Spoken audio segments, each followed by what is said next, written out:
breaking right now today, the FBI director announcing what you all thought this was an act of terror. But so far, President Obama has been silent. Despite this now being the single deadliest terror attack on American soil since 9/11. Fox and Friends Weekend co-host Tucker Carlson goes on the record. Tucker, when are we going to hear from the president? Probably soon. I imagine there's a lot of political pressure growing on him, not least from the Hillary Clinton campaign. At some point, denial becomes delusion, and we're approaching that point.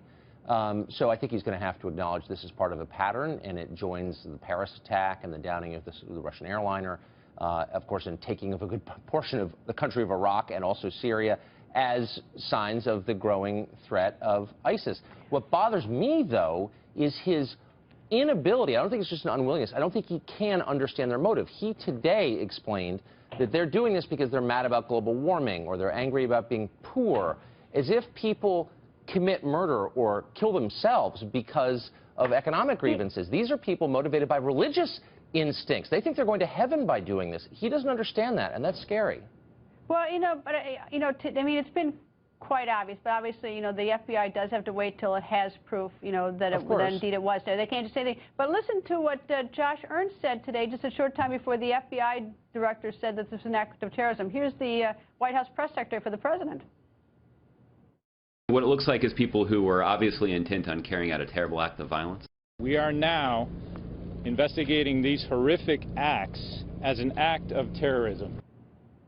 Right. Terrible act of violence. That's what he says this afternoon. I'm thinking to myself, what is he thinking about? And then you've got the problem that the day before Paris, President Obama is saying that ISIS is contained, and we have these maps which show you that ISIS is not contained. It's growing. So I just don't get this. Well, the president seems all alone in this. I mean, Josh Ernst isn't stupid. He knows that his words are, in effect, a parody of the truth. It's absurd, and everyone listening knows it's absurd. I think political considerations play a role here. Muslim Americans are a key constituency for Democrats. They will be a key player in this coming presidential election. That's not a small thing.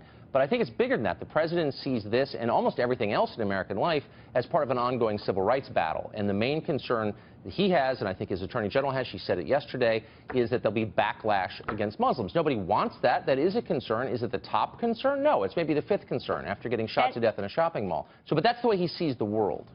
And you can see the two maps. One is February 2015, and then you've got November. Look at the difference in the red. The president says it was contained. It's nothing but growing.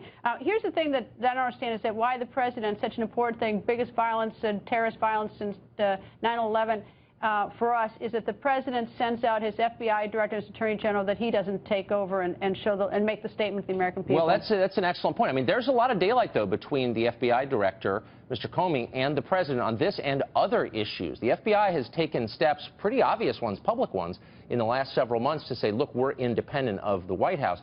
Among other things, this is a bad sign for Hillary Clinton, who's being investigated by them, as you know. I think it's admirable on the part of the FBI. You want an FBI that's independent of political interference.